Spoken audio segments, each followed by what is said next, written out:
Bismillahirrahmanirrahim. Alhamdulillah wassalatu wassalamu ala Rasulillah wa ala alihi wa ashabihi wa man walah. Wala haula wala quwata illa billah. Amma ba'd. Kita melanjutkan pembahasan dari Haqibah Fiqh Siyam wa Asrarihi, paket pembelajaran fikih puasa dan juga rahasia-rahasia yang ada di baliknya. Dan pembahasan kali ini kita melanjutkan dari pembahasan makruhatus shaum, hal-hal yang dimakruhkan dalam puasa. Maka musannif hafizallahu ta'ala Syekh Asaduddin Al-Ayyubi, beliau menyampaikan makruhatus shaum, kemakruhan-kemakruhan yang ada pada saat puasa. Di sini beliau menyebutkan ada empat kemakruhan yang terjadi pada saat puasa dilaksanakan. Yang pertama, di sini disebutkan dzaqut ta'ami li ghairi hajatin, mencicip makanan tanpa ada kebutuhan. Maka mencicip makanan tanpa ada kebutuhan termasuk hal yang dimakruhkan saat berpuasa. Adapun kalau misalkan mencicip makanan karena ada kebutuhan, maka ini termasuk hal yang tidak dimakruhkan dan dia masuk dalam kategori mubah, suatu hal yang diperbolehkan. Termasuk hajat atau termasuk kebutuhan di sini, misalkan seorang ibu rumah tangga memasak untuk keluarganya, yang mana kalau tanpa dicicipi maka masakannya kurang sedap dan semisalnya, maka ini termasuk hal yang diperbolehkan. Dan maksud dari mencicipi di sini adalah meletakkan makanan atau sedikit dari makanan tersebut di ujung lidah, kemudian dia mengecapnya sedikit, kemudian setelah itu dibuang. Ya, setelah itu dibuang dilepeh gitu ya. Jadi tidak dimasukkan ke dalam kerongkongan, hanya diletakkan di ujung lidah. Ini yang dimaksud dengan dzaqut ta'am, mencicip makanan. Maka mencicip makanan tanpa ada hajat atau kebutuhan, dia adalah hal yang dimakruhkan. Kemudian yang kedua, al-qublah wal lams. Al-qublah yaitu mencium, wal lams itu menyentuh, ma'a amnil inzal, ketika aman dari inzal, keluarnya air mani, au al-jima' atau merasa aman dari jima. Maka ini termasuk, di sini diberikan tambahan kategori hukum ya, yang di bawahnya yaitu khilaful aula. Ya, khilaful aula, makruh ya, tapi dia lebih dekat kepada mubah, yaitu khilaful aula. Khilaf al-aula. Maka kalau ada orang ketika di siang hari bulan puasa dia mencium atau dia menyentuh istrinya yang mahram ya, dan dia meyakini tidak akan keluar air mani atau tidak akan mengarah kepada jima, maka ini termasuk khilaful aula. Maka sebaiknya ketika berpuasa menjauhi hal-hal yang sifatnya syahwat ya, yang sifatnya syahwat. Namun apabila ketika dia mencium atau berjumbu atau bersentuhan dan dia merasa yakin atau dia memperkirakan itu nanti akan mengarahkan kepada jima atau keluarnya air mani, maka hukumnya menjadi haram. Maka hukumnya menjadi haram. Ya. Jadi hukumnya khilaful aula itu jika dia merasa dia tidak akan keluar air maninya atau tidak akan mengarah kepada jima. Kemudian yang ketiga, al-hijamatu li nafsihi au li ghairihi. Hijamah atau berbekam, baik bekam dirinya sendiri atau membekam orang lain. Maka berbekam ini termasuk kemakruhan dalam puasa. Berbekam termasuk kemakruhan dalam puasa. Namun dia tidak sampai derajat pada pembatal puasa. Ya, tidak sampai derajat pembatal puasa. Adapun hadis yang menyatakan aftarul hajim wal mahjum, maka para ulama menyampaikan hadisnya ini dihapus hukumnya dengan hadis yang lain.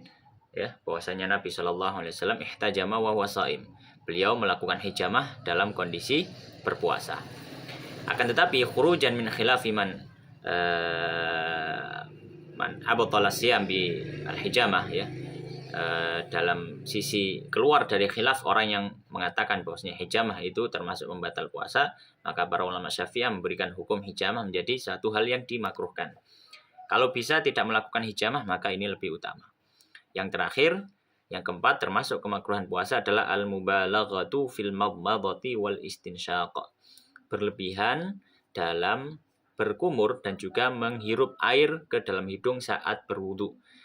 Ya, Maka kalau ada orang yang berwudu kemudian dia terlalu banyak berkumur atau terlalu banyak menghirup air ke dalam hidung, maka ini termasuk hal yang dimakruhkan, termasuk hal yang dimakruhkan. Namun dia kalau berwudu ya menghirupnya atau berkumurnya sedikit atau biasa saja, maka ini termasuk hal yang tidak dimakruhkan. Bahkan kalau sampai orang itu melakukan mubalaghah, berlebihan dalam menghirup air ke dalam hidung, kemudian secara sengaja berlebihan, kemudian ternyata masuk ke dalam hidungnya, maka ini bisa batal puasanya. Kalau ketika menghirupnya sengaja melakukan mubalaghah, sengaja melakukan mubalaghah.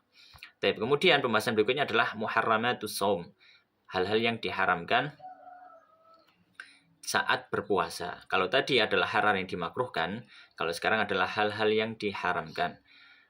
Maka di sini disebutkan ada dua hal yang diharamkan pada saat berpuasa. Yang pertama al-qiblatu wal lamsu liman yukhsha al-inzalu au al-jima'u. Al-qiblah mencium, wal lamsu dan menyentuh, tentu pada orang yang mahramnya atau bukan mahramnya, tentu pada istrinya atau budaknya. Bagi orang yang yukhsha, khawatir al-inzal keluar air maninya, atau al-jima' khawatir jima'. Maka ketika orang sudah merasa khawatir keluar air maninya atau keluar atau akan jima', kemudian dia tetap melakukan ciuman atau tetap melakukan sentuhan terhadap istrinya, tetap bercumbu, maka ini hukumnya haram. Meskipun tidak sampai mengarah kepada keluarnya air mani ataupun jima'. Ya, meskipun tidak sampai mengarah keluarnya air mani ataupun jima'. Kemudian yang termasuk diharamkan pada saat dalilnya apa? Dalilnya adalah sebagaimana dalam hadis disebutkan bahwasanya orang puasa itu ta'amahu wa syarabahu wa syahwatahu. Identik orang puasa itu adalah meninggalkan makan, minum dan juga syahwatnya. Maka hendaknya halal yang berbau dengan syahwat dijauhi semaksimal mungkin. Kemudian yang kedua adalah al-wisal. Al-wisal itu apa? Al-wisal itu adalah berpuasa tanpa berbuka.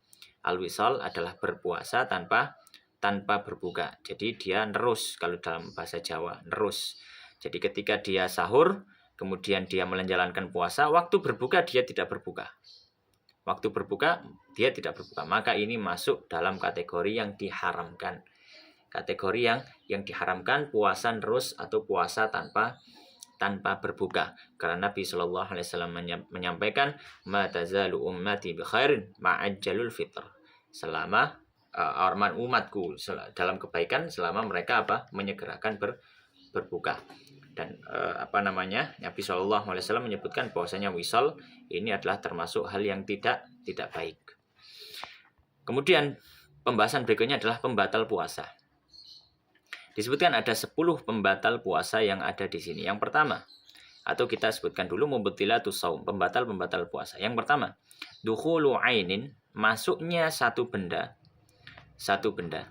ilal jaufi, ke dalam tubuhnya, min manfadhin maftuhin, dari lubang yang terbuka di tubuh. Ketika ada satu benda yang masuk ke dalam tubuhnya melalui lubang terbuka di dalam tubuh, maka ini termasuk hal yang membatalkan puasa. Ya, meskipun dia bukan makanan, Ya.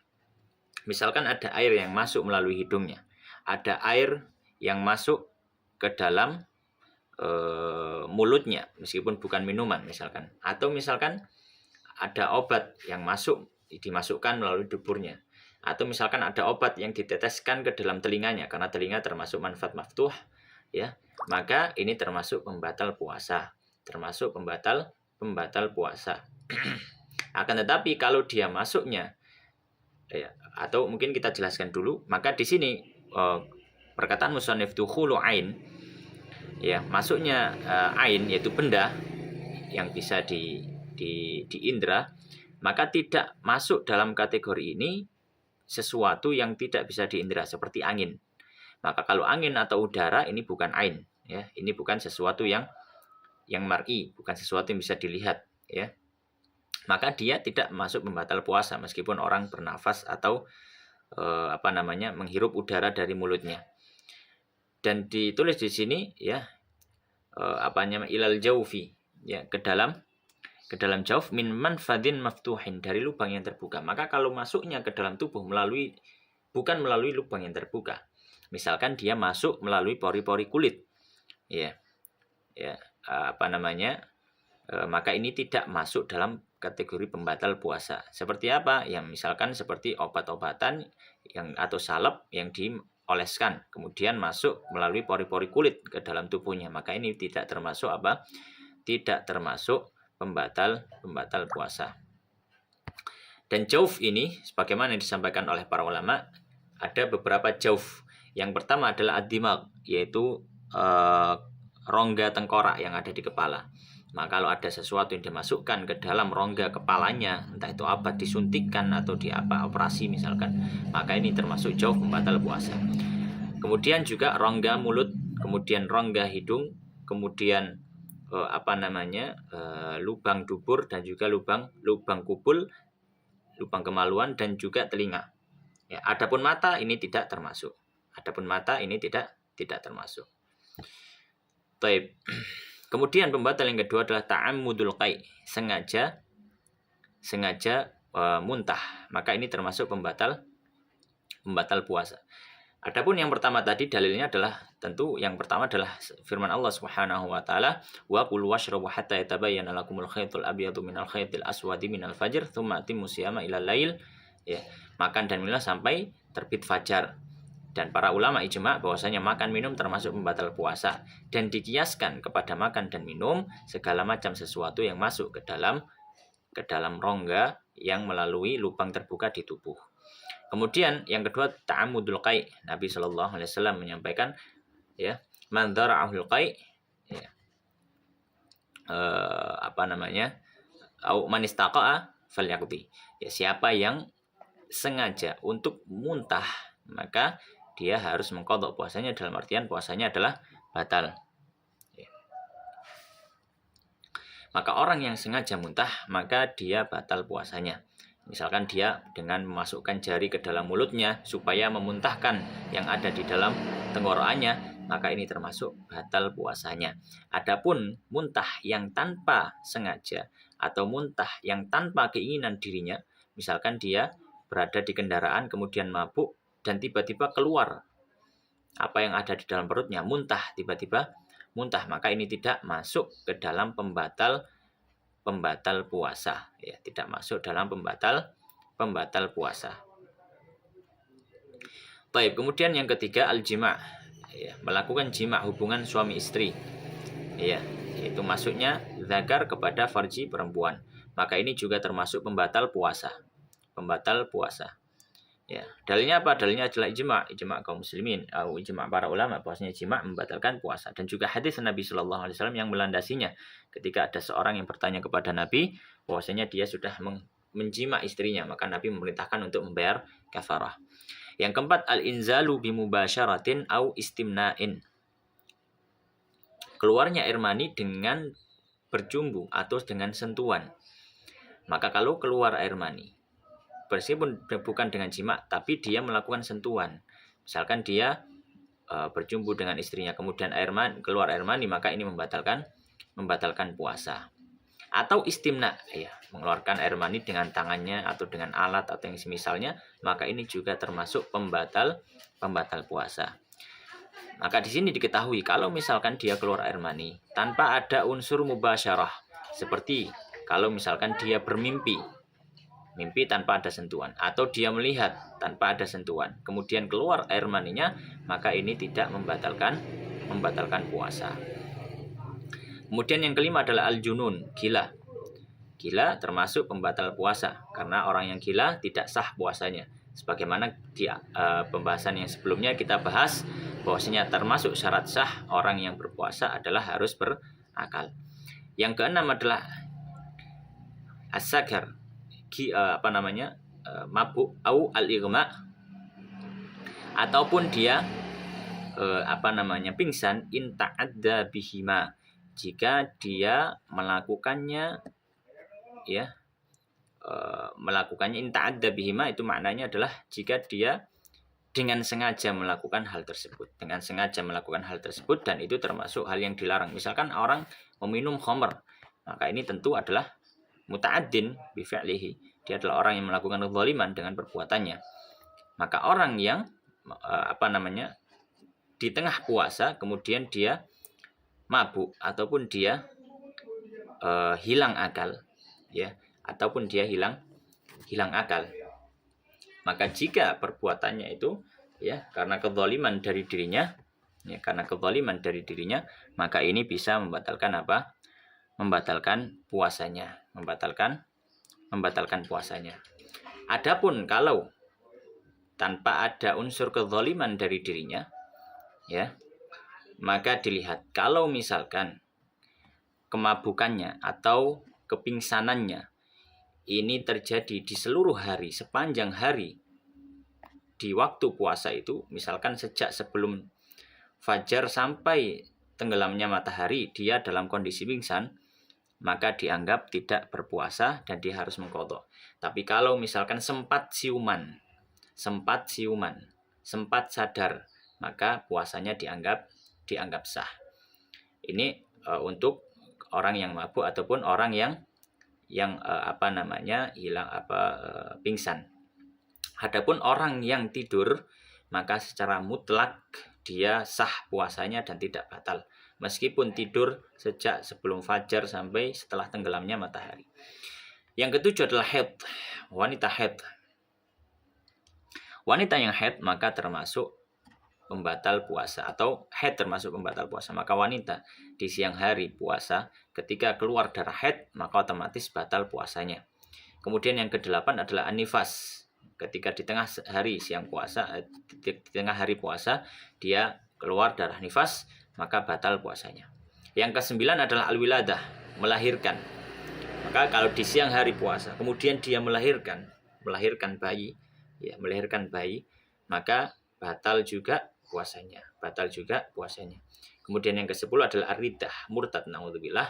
Kalau ada orang yang berpuasa di siang hari kemudian di tengah hari dia melakukan kemurtadan, maka otomatis puasanya menjadi batal. Demikian wallahu taala a'lam.